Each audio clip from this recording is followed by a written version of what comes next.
Hello, Dr. Bergman. How are you today? Very nice to be here. Thank you. Thank you so much for coming back and talking to us today about attachment and all things EMDR and how this is working in the brain, as well as how we can, as perinatal therapists, integrate this into our practice.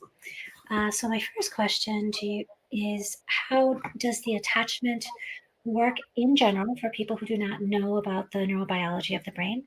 And then how does that work over time? So, say, for example, in the first 3 years. Okay. All right. So, first and foremost, what we call attachment theory is actually, at its most part, an affect regulatory theory. So, basically, just to go through it, and then we can pick up on details and questions. So, baby's born. Now, developmentally, initially, the baby interacts with the caregiver. Most of the literature still speaks to the mother because typically that seems to be statistically more often. But caregiver or mother, whichever my brain lapses into, I mean them interchangeably. So initially, there is an interaction of taste and smell between child and the caregivers, especially the tactile domain, which is why it's become so important for parents to engage with their infants in skin to skin time, because that is the domain predominantly for the first 2 months of age. Now, at around 2 months, all of this is still important and going on. Child's visual system improves to the point in terms of interconnections and wiring and becomes activated. And so then in addition to all of these tactile interactions that happen, child and the parental givers basically begin to engage in the next modality, which the child now has as vision, into what are called these intense periods of mutual gaze. Basically, they're staring into each other's faces. And basically, this is a period, which is interesting. Margaret Mahler in the 60s, in the absence of a lot of neurobiological data, called it the symbiotic period of attachment. And I'll get into it, but we now know we have enough scientific machinery to actually show that and prove that. So we have these intense periods of mutual gaze. And what that really causes, above and beyond what seems obvious, is this extreme amplification of positive affect, literally labeled as positive sympathetic affect. And basically, it's around this time that the child has learned to segregate the caregiver's face from the rest of the environment. And so this goes on as one of the main communication venues. As this goes on, when we get to around the age of 3, child begins to actually smile when the face is presented to the child. Actually, even if you take a balloon and paint 2 eyes, a nose, and a face, and you put that in front of the child, begins to smile. And in the 60s, Renee Spitz, psychiatrist, neurologist, also very knowledgeable about embryology, talked about the fact that this smile was the first psychic organizer. Now, organizers, he took that term from embryology. Now, in embryology, after conception, as everything begins to develop, certain parts have to develop first before other parts, and so on, and before systems can begin to form. So there have to be what are called embryological organizers. And Spitz borrowed the same thing. And this 3-month smile, he referred to as the first psychic organizer. Now, again, 3 months, babies can do it at 2.5 months, some not till 3.5, but it's around an average time. If that doesn't come on by 4.5, 5 months, something would already be an indication of something that's wrong. And what happens in these periods of mutual gaze, at a non-conscious level, baby and the caregiver are actually also particularly paying attention to pupil size, because in humans, dilated pupils are really a sign of positive sympathetic affect. And constricted pupils are a sign of negatively valenced parasympathetic affect. Now, sometimes we often talk about other things in terms of neurobiology and emotions, where most of the time sympathetic is considered in the domains of anxiety and arousal, and parasympathetic is considered in the domain of calm, which is true. But in these early periods, they're quite the opposite. Sympathetic functioning, unless it's extremely anxious, is really a sign of this intense positive affect. This term, when Mahler used symbiosis, basically we now see that one sign is that there is literally a synchronization of the mother's right hemisphere and the baby's right hemisphere. And so there begins to be this synchronization of what becomes the outcome of initially just the gazing of pupil size, and what that indicates at a non-conscious visceral level to caretaker and the child. And basically, we now know that there have been lots of studies that look at endorphins and other chemicals, and literally there is a synchronization of the baby's and the caregiver's right hemisphere. And what's interesting, you could take a look, for instance, take all the photographs and the paintings that have been done of mothers holding infants. And if you could get all of those and look at them statistically, you would see that about 80% of them, the mother is holding the child with the baby's head to the left. So when the mother turns her head and looks at the baby to her left, because the eyes are mediated in the brain in a contralateral fashion. So basically what the right eye sees is mediated and encoded in the opposite hemisphere. So when you hold your child with the baby to the left, what you're doing is activating your right hemisphere. And the same thing goes on in the baby. And it's interesting, again, when parents have been asked about how they hold their children, there have been studies of all the paintings and photographs that are out there, and that with about 80% consistency. So basically, one of the things that's important because of this synchrony, literally the parents are acting as the right hemispheric, and now we're talking all the way from the top down to the brainstem, but they're acting as the right hemisphere for the child, who's basically only has about 30% of that wired at birth. Again, the important piece here in terms of this neural synchronization is it's not just that the parents have to dampen negative affect. Of course, they have to do that because a child cannot handle the brain chemistry of being highly aroused and anxious all the time. But the most important thing is that the amplification of positive sympathetic affect and what that has to do with the growth of the brain. So basically, when in these periods of sustained positive affect and play, which we'll get into, what gets created is this dopaminergic arousal, the neurotransmitter dopamine.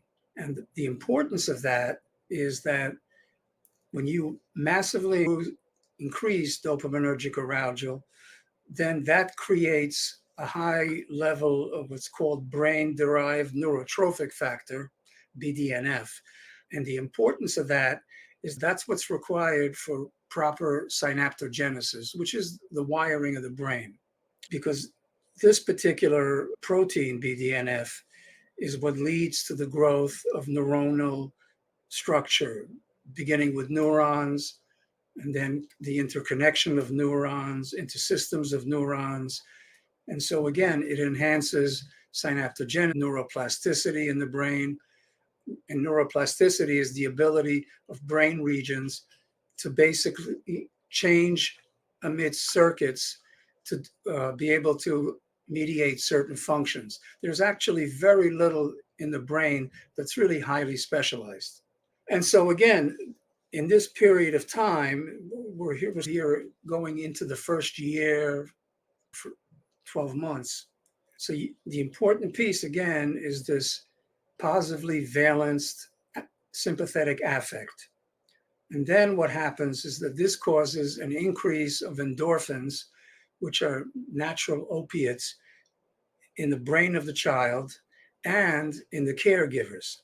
So again, you see this symbiotic situation that happens in the resonation of internal systems. And this increase in endorphins leads to a further increase of this BDNF, the brain-derived neurotrophic factor, and continually enhances the brain's wiring.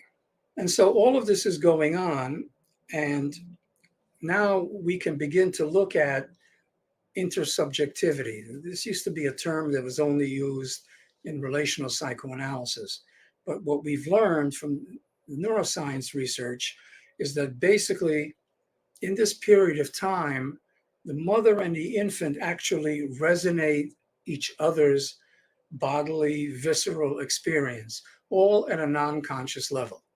And in a sense, people have described it as each are getting into the other's skin. And so there's this bodily sharing of emotions. And again, the important piece is that all of this happens at a somatosensory level, because this is one of the things that we've learned is that the brain develops the most in a somatosensory environment. One of the examples, for instance, was when when the Iron Curtain fell, and especially in Romania, they found these orphanages. Each nun had about 12, 15 children to care for. And basically the nuns, they were loving towards the kids, they dressed them, they cleaned them, they fed them. But because of the ratio, there wasn't much else that could be done. And this basically went on for years. And basically what they found was that those kids would never really fully function in society because there was so little of it that was tactile or somatosensory, except that the nuns came in, they changed the babies, they fed the babies, and then they had to leave and deal with another baby. So we've learned that this all has to happen at a somatosensory level. Basically, what ends up happening, and all of this is combined with another process called prosody. And prosody is a precursor of language in the child. And prosody is a very somatosensory feeling thing. For instance, a mother is looking at the child and going, "Aren't you a wonderful baby? Is Jane a wonderful baby? You're such a wonderful baby." There's this rhythm, and the baby just grins from ear to ear. And as the baby gets older, and again, so now we're at 6 months, 7 months, the mother creates this rhythm. "Aren't you a wonderful baby?" And coochie, coochie, coochie, coochie, coo. And then you see the babies begin to move their heads in a synchronized rhythm to the way the mothers are speaking or the way the mothers and the caregivers are moving. And at times there have been some research that the parent taps on the table at a certain rhythm, and then the baby kind of dances around at that level. And again, this at the time where you have this symbiotic, using the old term, and this neural resonance, which we use today, because now we understand it in terms of mirror neurons and such, that this becomes the communication between the infant and the caregiver at that point. So again, it's a bodily sharing of emotions. So this goes on, and then we finally now arrive at the next sort of main period, around 12 months, babies, and it's been called the practicing period. So initially, the first stage is that the babies are beginning to crawl off the parents' lap. And they'll crawl around on their play mats and such, and they move slowly further and further away. And then they realize that there's a distance, and then they come back for refueling. And so we see that, and it's the initial hatching out of that symbiosis. It's not a hatching out of the neural resonance, which we understand, but when the term symbiosis is used, now you see that the baby is hatching away, literally getting off the lap. And so we begin to see that happening. This goes on for a few months, and then around 15 months, the child's motor development comes up to the point the children are now able to get up and maintain their balance. And now you begin to see that's when children are running around all over the place and there's a euphoria. This is the 15-month-old version of when we all got our first driver's license and we're able to borrow our parents' car and go driving or be able to drive to school and park our cars there. But if the children, it's this euphoric high. They go bumping into furniture. They don't even care because they now have their own wheels. And on a non-conscious level, they're becoming aware that there is actually a self-object differentiation. They are different. And so this goes on. And as this goes on, basically, you have more dopaminergic increases, further increases of BDNF, and also other amino acids like N-methyl D-aspartate, if you want to get geeky about it. And the combination of those two proteins and amino acids further increases the brain's synaptogenesis, its wiring. So this is now going on, and the kids are running around and having a wonderful time. And then basically around, and as this is going on, at around the 8th month, Renee Spitz deposits the second psychic organizer, which he called stranger anxiety. Now, what's interesting is that today you don't see that much of it, but back then, when you read studies, around 8 to 15 months, children were very happy around the people they knew. And when strangers came in the house, they became, if not anxious, very unhappy. And it's interesting that today one does not really see that.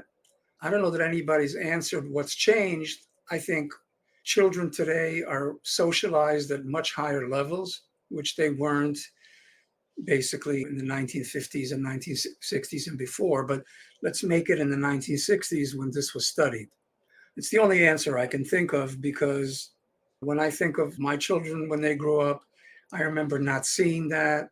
Now I see my grandchildren who range down from 6 months to 4 years old. We didn't see that. And again, it's the only thing that I can think of is they're much more socialized. More friends are coming in. There are all of these things of mommy and me and Gymboree and all of these things that babies now experience that, to my knowledge, that they didn't before. So this is going on. And now the next dramatic change comes around near the age of 2 years old. And Renee Spitz called that the semantic no. Why did he use that name? Abstractions were very popular back then. But basically, what you're seeing now is all of a sudden, whatever the parents want, the child says no. This has been called the terrible twos. Now, again, the time can fluctuate, but this is an absolute necessary organizer. Now, it's been explained in so many different ways, but the common piece that speaks to this semantic no or the terrible twos is the child's brain is developing, but it's still an underdeveloped brain. But the child is now becoming aware of its separateness. So, in some ways, it is now more out of that symbiotic position that was held before. And basically, again, if you think through the eyes of a child, if you're going to say no to everything, basically now what you have created is a disagreement, a difference of opinion. And again, with all the other theories, which I think are correct, but they're so abstracted, the one thing that is clear is if you're going to say no, basically that implies at a level that a child can understand, certainly at a non-conscious level, that it takes at least two people to have a disagreement. And that's what manifests itself in these terrible twos. And this was called by Margaret Mahler the first individuation, full individuation. So this goes on, but again, it is absolutely necessary When I've done consults with young kids, and I take this kind of a developmental history, when I'm told by parents that this child never went through that, and then I'm looking at the chart, what is the presentation? The child is having some serious problems. There is one of the reasons. To have had a child who, at the age of around 2, okay, it could begin at 1.5, it could not begin till 2.5. But if there isn't some version of the terrible twos, then there will be something really wrong with the child. It's absolutely necessary for that rudimentary kind of individuation to take place and for the child basically to disagree. If you say yes, the child says no. If you say no, the child says yes. And it's a difficult time to manage, especially for parents, because now they have gone from these wonderful caregivers who are always there, and if everything is happening correct, and they're regulating negative affect and they're enhancing positive affect, and now all of a sudden they become discipliners. That is, of course, it's difficult for the parents. And what happens in the child is that these kind of arguments, the end of this bliss, begins to create certain changes in the brain chemistry, where sympathetic neuro becomes more important. And that begins to lead to further developments. So we have all of this going on, and then the kids get through that. And then we're starting to get to around 32 months of age, 36 months of age. And the kids, up to this point, do seem more and more independent. They've crawled off the lap. They're running around the place. They do come back to recharge themselves for a few minutes with their parents, and then they run off again. So you see, it's a linear progression of separation, individuation in the child. But what ends up happening is around, again, 32, 36 months, is that the child now becomes more and more aware of the separateness between themselves and their caregivers. They really become aware that there really is just a self-object differentiation. But to a child, that is actually, it feels unpleasant, it's discomforting as an initial reaction. Because somewhere there is this memory of this wonderful, blissful symbiosis. And so what you'll see is that the children now become actually more clingy to the parents. And it appears that the child is regressing. But actually, what is happening is that the child is now aware of its separateness. And again, still an immature nervous system. Now, all of a sudden, the first reaction is, I need my parents more. So there's this kind of a clinging. But again, it is a regression in service of the ego, as it was called traditionally. But it is necessary. So it's not the child going backwards. And so the child passes through this, and you're getting now into 4 or 5 years of age. And then a lot of this basically calms itself down. And it's even been called the latency period. And here now, children are fine tuning their relationship with their parents optimally. They're becoming more socialized. They're having play dates. Preschool begins. Preschool, in some cases, it's amazing how early it begins, but this is what the child is now involved. It's consolidating what's happened in these first 4 or 5 years, and is becoming more involved in socialization, more and more auto functioning. And basically, how did I leave out here? Now, children are not able to auto regulate until around their affect, until around the age of 3. And what's interesting, and learning this has propelled us into different ways of doing therapy. So by the age of 2, as the brain is wiring itself, for the first 2 years of age, the wiring is predominantly the right hemisphere. Now, one of the things, there isn't so much we can get into here, I don't know, but what we have come to learn more and more is about the vagus nerve.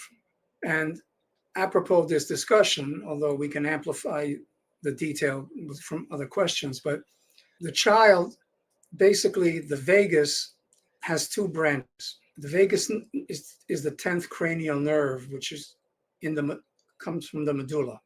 And when the child is born, there is the dorsal vagus, which is fully online, which basically is a very primitive system.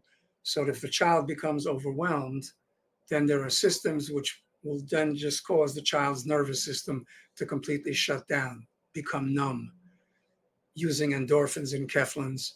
And this is today what we know. It creates derealization, depersonalization, fugue states. There is also the more sophisticated ventral vagal system.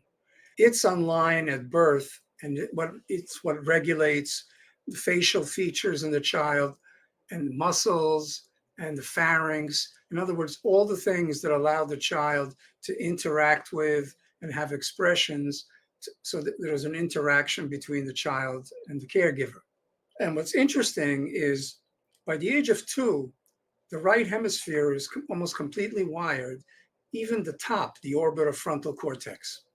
So all of this fancy machinery is already wired, but the child cannot self-regulate affectively yet. It's not around the age of 3 that ventral vagus becomes myelinated. Myelin is, if you look at wires, for instance, wires are covered with a plastic. In the brain, there are 2 types of brain cells. There are what's known as gray matter cells, and then there are white matter cells. The white matter cells are the most sophisticated, and they're myelinated. So it's not until the age of 3 that aspect of the ventral vagus becomes myelinated, goes online, and then is connected to the orbitofrontal. And now the child can begin to self-regulate affectively. Now, we can get into it later, but one of the questions that happened as we realized this is interesting. In the architecture of the brain, this orbitofrontal, which is the executor of the right hemisphere, is fully wired, and the child can't self-regulate. It's not until at the bottom of the medulla, the bottom of the brainstem, literally the bottom of the brain's basement, it's not until that aspect of the vagus comes online that the child can regulate. And that led to numerous discussions about, should that teach us something about how to do therapy?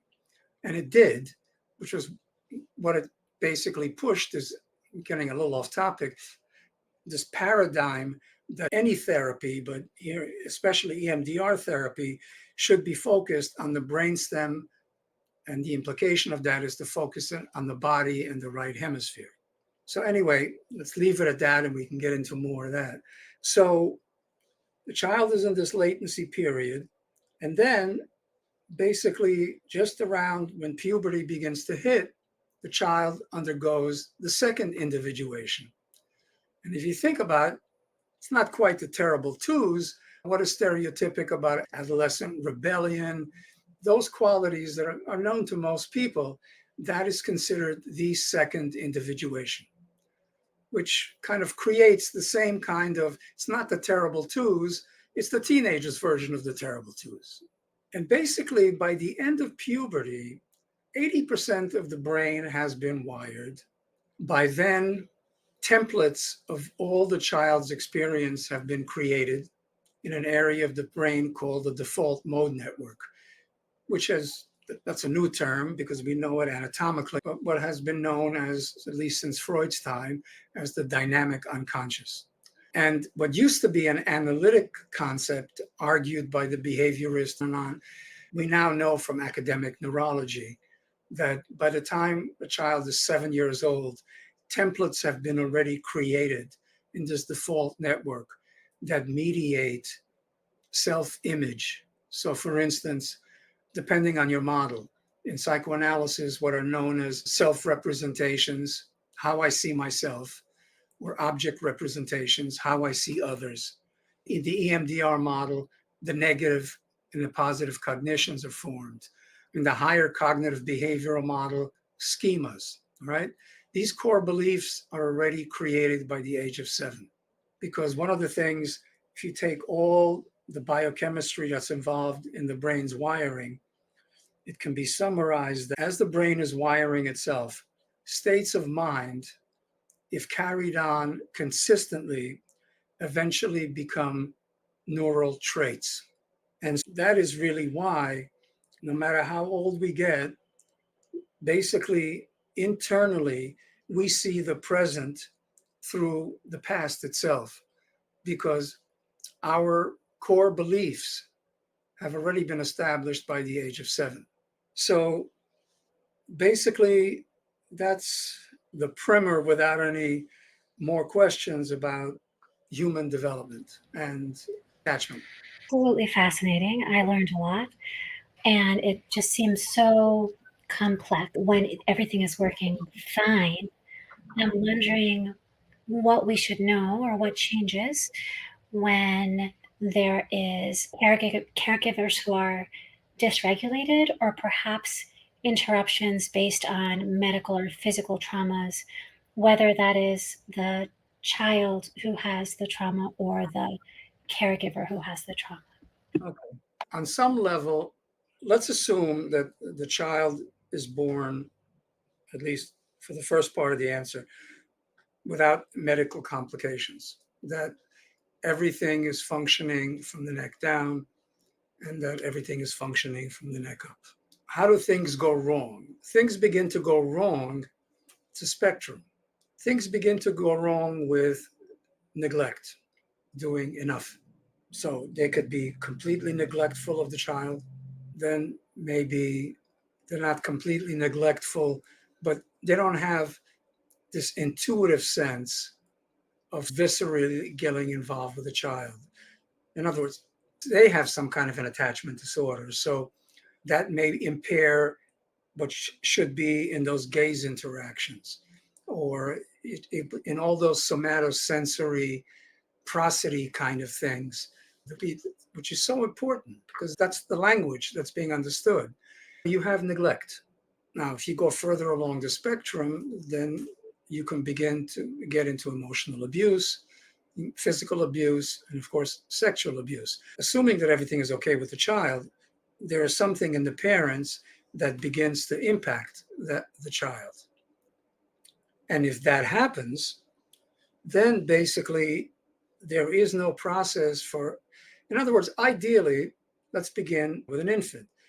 What an infant should have to deal with is diaper rash, and they scream. Hunger, they scream.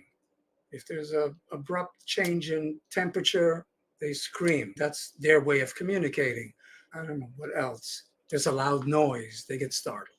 And ideally, the parent is there to re-regulate that. Now, if you begin to have that spectrum where, let's just call it, the parent has an attachment disorder because of what they've been through, so now you don't have affective co-regulation. And so, again, in a child's nervous system, you could break it down in so many ways, but let's use sort of Stephen Porges, which is a good way to break it down. It's the polyvagal systems of affect regulation. So, system one, again, is the dorsal vagus, the most primitive. System two is the sympathetic system. And system three is the ventral vagus. And Porges called it polyvagal because there are two vagus. From the vagus nerve, there are two branches. If a child is basically not regulated, their volume, they go into a sympathetic hyperarousal. Now, if that is not, again, ameliorated by the caregivers, then if that persists long enough, literally, if you think about it, it's called neural kindling. Okay. So most people, if they think of kindling, they think of the small pieces of wood we put on top of the paper in order to burn the big pieces of wood. So we can create a kindling temperature so the wood can burn. Kindling temperature of water is at what temperature does water boil, right? And the neurochemistry of anxiety is also considered kindling, except that now we're not dealing with heat anymore, we're dealing with electrical storms. So to a child, sustained sympathetic arousal, negatively valenced sympathetic arousal, cannot be sustained. So what ends up happening next is that the ventral vagus is not ready to do anything yet relative to affect regulation. So the dorsal vagus is engaged. The brain becomes suffused with endorphins and enkephalins, which are natural opiates. And now you basically begin to have derealization, depersonalization, the out of body experiences, all dissociative symptoms. And that's basically how you put out the fire. Now, if you think about even a fire, if you want to finely regulate a fire, the way you regulate it is by adjusting the amount of air that the fire gets. The next way to regulate a fire, now that's ideal, all right? And in the human body, that's really a combination of the ventral vagus combined with the heart. Again, the heart is not just a pump. The heart is really the center, along with the ventral vagus, of affective regulation. And it's interesting, we've only known this for about, give or take, 20 years. And yet, in most languages, there's a phrase when people feel bad emotionally, they talk about having a broken heart. It's something that we've known intuitively. Again, ideally, you regulate a flame with air.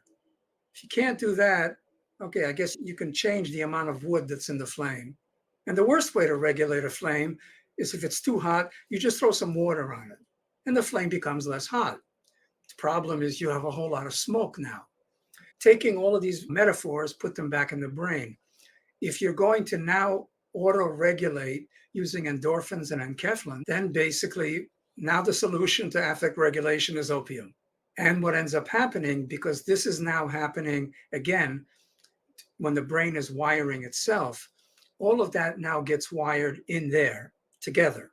So that in adulthood, it could be a simple thing like you miss a train, or it could be something worse. But you get anxious. And unless you've had therapy and such, if you've had that kind of a childhood, your brain will then go into some kind of a depersonalization, out of body experience that can be mild or like the cartoon. The brain is up on a ceiling, the body's down here. So that's what begins to happen when parents are not available as affect regulatory mechanisms. There was a part of the question was about what direction the trauma is going. So again, assuming that the child was fine, the trauma, in a sense, or the neglect begins with the parents. Then the children, of course, are affected, and then they begin to act out, which then can overwhelm the parents, piss the parents off. Again, it depends on what's the background of the parent, what kind of baggage do they bring into this parental relationship. And here you have a direct transmission of trauma. It's what's called interfamilial transmission. And today, what's even being studied is intergenerational, but that may be beyond the scope of this conversation or not. But that's my first answer to what that question was. And it's interesting that you talk about interfamilial and intergenerational because I'm thinking about some of the points that you brought up on epigenetics. So the Yehuda work and what that has looked like, the populations that have been studied, although we know that this applies to so many other populations as well, but there have been some specific research. So if you can speak to that, because intergenerational trauma is just fascinating. Okay. Now, when we use the term genetics, most people think about what is known as Mendelian genetics, which is just before conception, you have an egg with a genetic pattern. There's a sperm cell with a genetic pattern. And then at some point, the sperm cell fertilizes the egg. And then we don't quite understand it, but there's a roll of the dice, and the two genetic patterns somehow mix together and lead to one particular pattern. And so now there's conception, and the genetic pattern, the Mendelian genetic pattern, now will express itself. How the child looks, skin color, hair color, eye color, and so on. Most people understand that much about Mendelian genetics. There is another process which we've only recently learned about because This comes out of molecular biology, which is a relatively new science. Relatively means, but not more than 3/4 of a century, I think. But it's relatively new. Epigenetics. The name Rachel Yehuda was mentioned. So Rachel Yehuda teaches at Mount Sinai Medical Center. She's a psychologist. She knows more endocrinology than board certified postdoctoral fellow endocrinologists. And she also happens to run what's left of the Holocaust unit in New York. So not exactly an underachiever. So in the 90s, and around the late 80s, early 90s, what we found out was all stress disorders, except PTSD, elevate cortisol levels. Now, normally, cortisol functions, it's one of its main functions is to regulate the immune system. So if there is a need for an elevated immune function, cortisol levels drop. So cortisol goes down, immune goes up. When there is a need for a lower immunofunction, like for instance, during synaptogenesis, actually not synaptogenesis, during embryological genesis, where you're going from a single cell. In other words, you're growing. This single cell begins to grow and grow and grow. The summary of all the biochemistry of gestation is that the fetus is a tumor that is consistent with the host adaptively, all right? And when the time comes, around 9 months, when that is no longer consistent with the host, labor begins. Okay, so I forgot my point for a second. All right, and what was discovered was, for some reason, PTSD lowers cortisol functioning. But now you have an artificial reason to raise the immune system.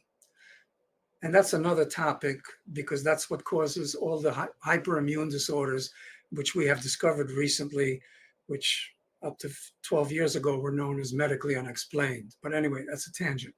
But Rachel Yehuda was very interested in cortisol relative to PTSD. So the first thing she did is, of course, she checked the cortisol levels of the Holocaust survivors. And she was also the first one to discover that to check cortisol, you don't take a vial of blood, because cortisol changes across the day.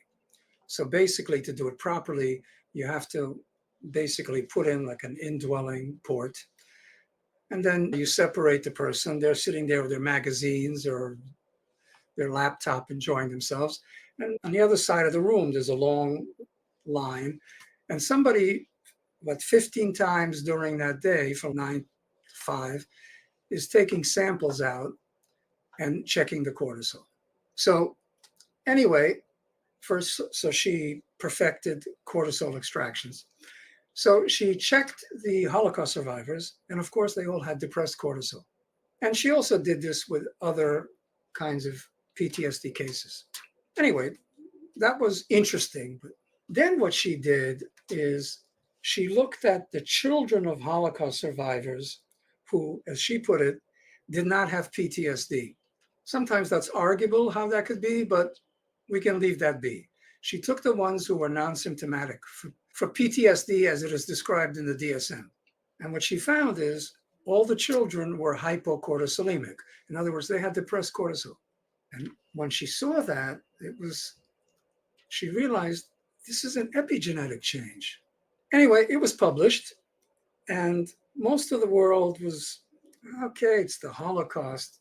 We can't draw generalizations on this, but it's an interesting finding. But it's Rachel Yehuda. You can't trash anything she says. Okay, so this is 97, 98. 2001, we have the attacks in New York. Everybody's running around messed up. Rachel Yehuda, again, having the prestige that she has, just gets grant papers, signs them as a grant. Now, the experimental group for her were pregnant mothers who had direct exposure to what happened on September 11th. So they were either there or people that they were very close to were affected, died, etc. They were the control group, the experimental group, and they're pregnant. The control group are pregnant mothers whose the only exposure to September 11th was what everybody saw on television. Cortisol levels were done on the mothers, and certainly all the mothers directly exposed were hypocortisolemic. Some of the mothers who weren't were hypocortisolemic, but that could have been for other reasons. The exposed mothers were hypocortisolemic. All right, that's not rocket science or news anymore. All the babies at the age of 1, so the babies are born, at the age of 1, they were examined. All the babies of the exposed mothers were hypocortisolemic. That's an epigenetic change. Right? You have that. So now we know that. Now, the newest cutting edge to look at is people have talked about intergenerational transmission of trauma. But we've spoken about it as those of us who are trauma specialists, we could see it in some way, but we didn't have empirical data. So it was a conversation at every trauma conference, whether it was EMDRIA or the International Society for the Study of Trauma and Dissociation, it was always coming up. Anyway, this last year at EMDR Europe's conference, Gus Murray, who was the outgoing president, and it was held in Ireland, and he was the outgoing president of the All Ireland EMDR Association. He gave a keynote. Now, again, being in Ireland, this is a very rich topic that's been discussed psychologically.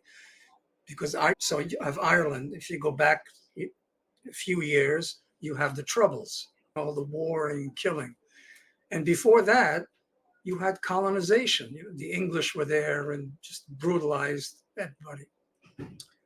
Anyway, so listening to this keynote, and he's talking about it, and he's also addressing it to the rest of the crowd, mostly European, which, according to him, their intergenerational transmission was not that recent, but look at your histories. But then, which I wasn't even aware of, he began to point out the studies, epigenetic studies, in other words, molecular biological studies, that are now beginning to show how you can go back centuries. And so you have throughout history, first, history is written in blood, this Bessel van der Kolk's quote.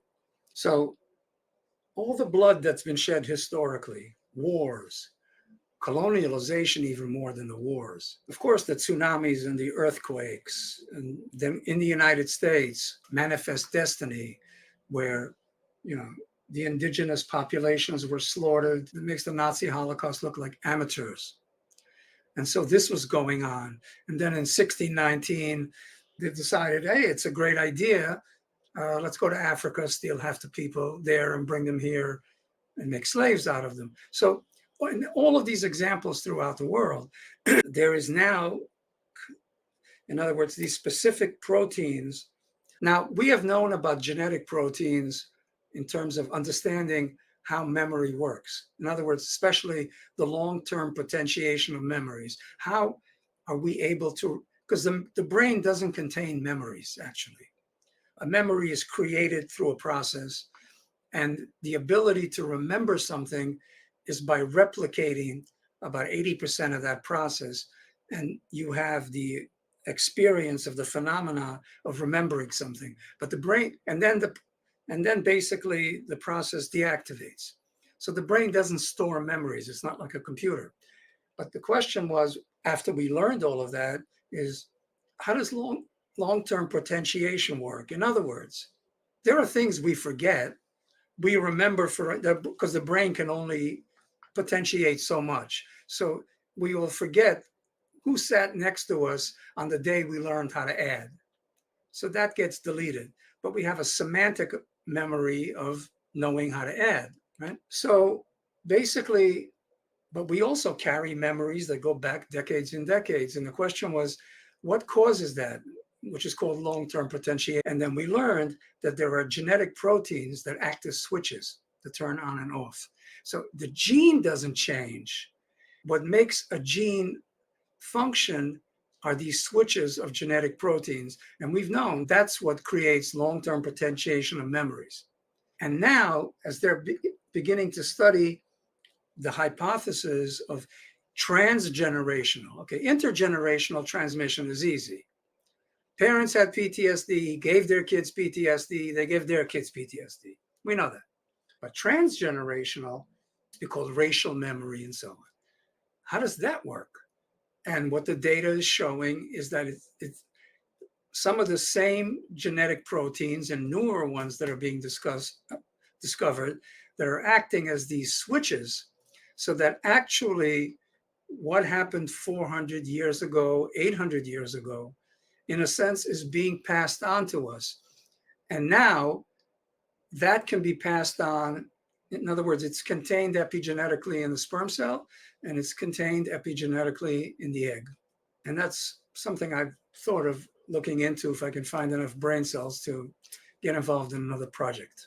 Oh my goodness, Dr. Bergman, I always learn so much from talking to you. I also always have a long list of things I have to research and read about when we're done.